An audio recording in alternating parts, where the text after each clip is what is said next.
പോലെ കേരളത്തിനും case കൊടുത്തുകൂടെ? PM ശ്രീയുമായി ബന്ധപ്പെട്ട് സമഗ്ര ശിക്ഷാ അഭിയാന്റെ ഫണ്ട് തടഞ്ഞതിനെതിരെ കേന്ദ്ര സർക്കാരിനെതിരെ സുപ്രീം കോടതിയിൽ പോയിക്കൂടെ? കുറച്ചു ദിവസമായി നമ്മൾ കേൾക്കുന്ന ഒരു ചോദ്യമാണിത്. കേസ് കൊടുത്തതുകൊണ്ട് കാര്യമില്ല. നമുക്ക് അതിലെ വാസ്തവമൊന്ന് കൃത്യമായി പരിശോധിക്കാം. അതായത് ഇന്ത്യൻ ഭരണഘടന അനുസരിച്ച് കേന്ദ്ര സർക്കാർ സംസ്ഥാന സർക്കാരുകൾക്ക് നൽകുന്ന ഗ്രാന്റുകളെ നമുക്ക് രണ്ടായി തിരിക്കാൻ കഴിയും. ഒന്ന്, ആർട്ടിക്കിൾ 275 അനുസരിച്ചിട്ടുള്ള സ്റ്റാറ്റ്യൂട്ടറി ഗ്രാന്റുകൾ. രണ്ട്, ആർട്ടിക്കിൾ 282 അനുസരിച്ചുള്ള ഡിസ്ക്രിഷണറി ഗ്രാന്റുകൾ. കേന്ദ്രാവിഷ്കൃത പദ്ധതികൾക്ക് നൽകപ്പെടുന്ന പണം ആർട്ടിക്കിൾ 282 പ്രകാരമുള്ള ഡിസ്ക്രിഷണറി ഗ്രാന്റിൽ നിന്നാണ്.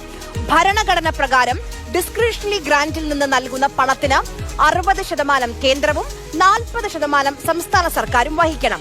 ഇത് വടക്ക് കിഴക്കൻ സംസ്ഥാനങ്ങൾക്ക് 90-10 എന്ന അനുപാതത്തിലാണ്.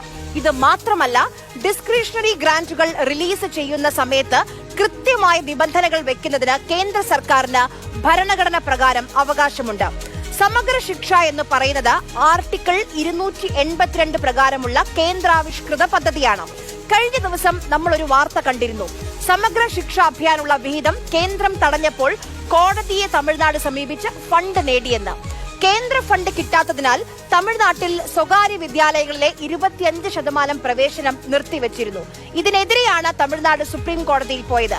RTE അഥവാ റൈറ്റ് ടു എഡ്യൂക്കേഷൻ ചോദ്യം ചെയ്താണ് തമിഴ്നാടിന്റെ കേസ്. RTE എന്ന് പറയുന്നത് 8ാം ക്ലാസ് വരെയാണ്. SSI ആകട്ടെ ഹയർ സെക്കൻഡറി വരെയും.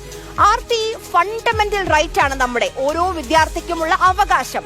8ാം ക്ലാസ് വരെയുള്ള സമഗ്ര ശിക്ഷാ അഭിയാന്റെ കേന്ദ്ര വിഹിതം റൈറ്റ് ടു എഡ്യൂക്കേഷനിൽ വരുമെന്നാണ് തമിഴ്നാട് വാദിക്കുന്നത്.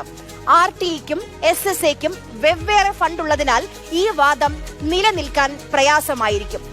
ഇത് മാത്രമല്ല, ദേശീയ വിദ്യാഭ്യാസ നയത്തിൽ തമിഴ്നാടിന് അംഗീകരിക്കാൻ കഴിയാത്തത് ത്രിഭാഷാ പദ്ധതിയാണ്.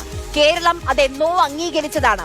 ത്രിഭാഷാ പദ്ധതി അംഗീകരിച്ചാൽ DMK പിന്നെ ഇല്ല എന്നുള്ളതാണ് വസ്തുത.